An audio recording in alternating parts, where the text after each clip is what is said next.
Hey guys, I'm Chris Buck and a very warm welcome to Friday Fretworks, and this week taking a look at the somewhat misunderstood cousin of the Fender family. Of course talking about the Jaguar.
Now, given the pivotal role that Fender's offsets have played in defining the sound of popular and alternative music, it's hard to imagine a time when they weren't as popular as they are today.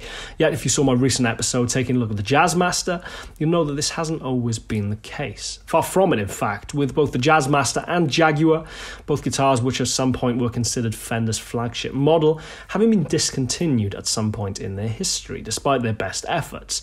However, 60 years on, it's safe to say that the Jaguar has really found its place in the great pantheon of electric guitars. But what exactly is a Jaguar? As its name suggests, the Jazzmaster was introduced in 1958 and was squarely aimed to muscle in on a market share that, traditionally speaking, had very much been Gibson's domain.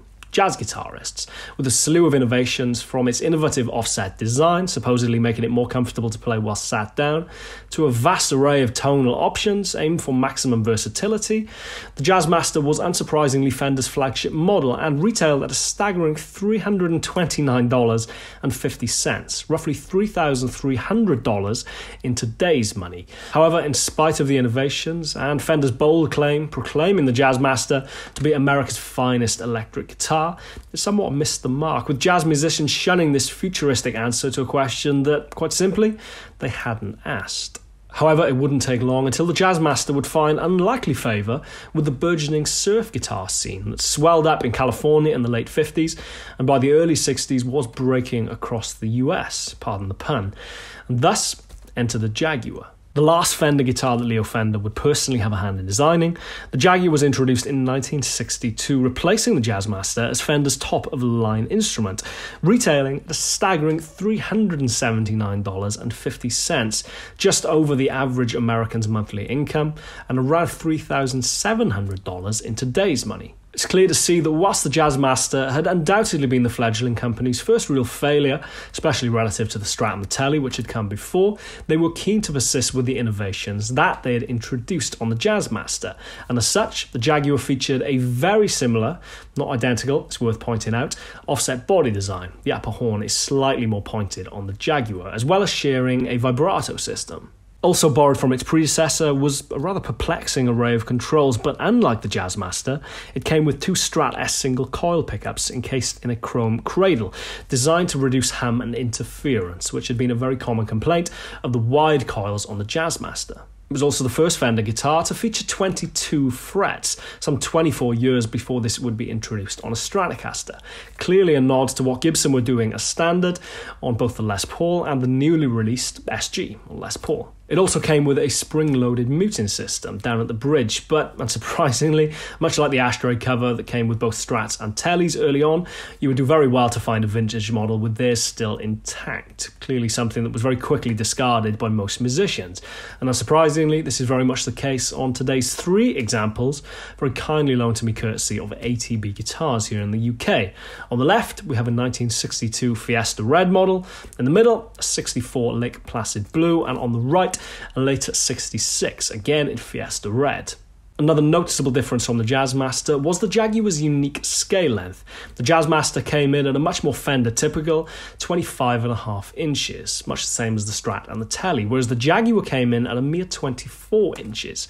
Fender billed the guitar as faster and easier to play, and this very much tallies with this shorter scale length. If you've ever played a Jazzmaster, the bridge being mounted so close to the centre of the body does make the neck feel a little bit similar to a Gibson SG, in that it kind of feels like it goes on forever, whereas the Jaguar comparatively undoubtedly feels much more compact.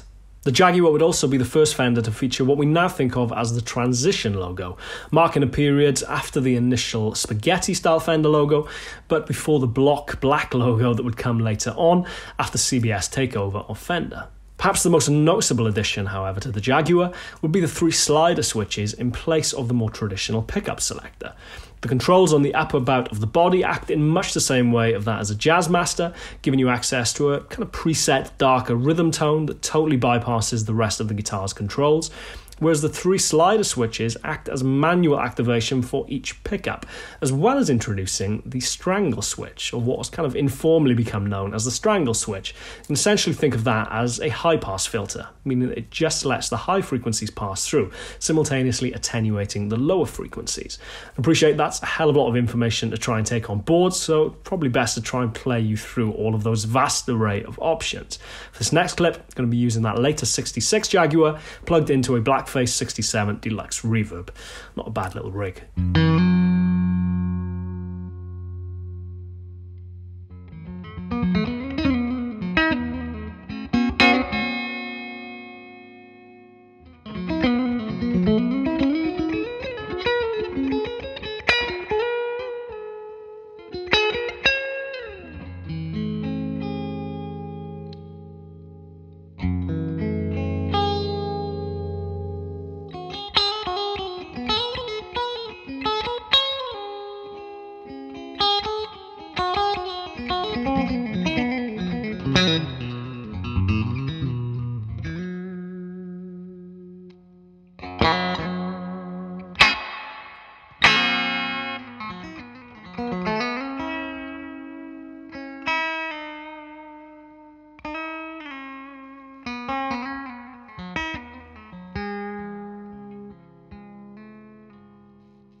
So how was the Jaguar received? Now, after the Jazzmaster found such unlikely favour within the surf guitar scene, it's unsurprising to see that Fender really zeroed in on pushing the Jaguar as the guitar for surf music, with nearly all of their ad campaign, their famous "You Wouldn't Part With Yours Either" ad campaign, touting the Jag as the guitar for all weathers, or pretty much any adrenaline-related sporting activity. But it's probably fair to say that it only really experienced mild success. Carl Wilson from the Beach Boys played one throughout the mid-60s, and you can see him using hers here on The Monkey's Uncle, a film from 1965, as well as Jimi Hendrix actually having one as a present from Brian Jones from the Rolling Stones. For the most part, the relative simplicity of both the Strat and the Tele continued to dominate, and by the time the British invaded in '64, both the Jazzmaster and Jaguar had both been relegated to secondary status. Sales continued to dwindle throughout the late 60s and early 70s, and by 1975, now CBS-owned Fender called time on the Jaguar's 13-year run, just as punk was starting to hit big. Shunning the mainstream, or more than likely just unable to afford a Strat or a Tele, punks would gravitate towards the bargain basement Jaguars and Jazzmasters. And although punk only burned bright for a very short period, the innumerable post-punk mutations would spark a vibrant resurrection of the Jaguar, and it wouldn't be long until they would find their way into the hands of the like of television's Tom Verlaine, the Smiths' Johnny Marr, My Bloody Valentine's Belinda Butcher and Kevin Shields, Sonic Youth's Thurston Moore, and of course Nirvana's Kurt Cobain, who would use one incredibly prominently throughout the early 1990s, near single-handedly transforming alternative music and grunge from a niche genre into a worldwide phenomenon. 1995 would see the introduction of the Jagstang, a Jaguar Mustang hybrid that Kurt had been heavily involved in designing, whereas 2011 would finally see a signature Kurt Cobain Jaguar, based on his heavily modified 1965 model. 2012 would then finally see the introduction of the Johnny Marr signature Jaguar, further cementing the guitar's place within Fender's lineup.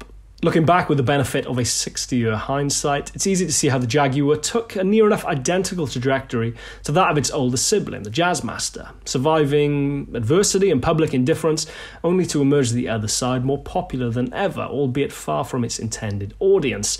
It may have taken the road less travelled, but as with most things Leo Fender designed, got there in the end. As ever, I'm Chris Buck, you're watching Friday Fretworks. Please subscribe, hit the bell icon if you haven't already, and I shall see you next week for another episode of Friday Fretworks. Cheers guys, take care, see you soon.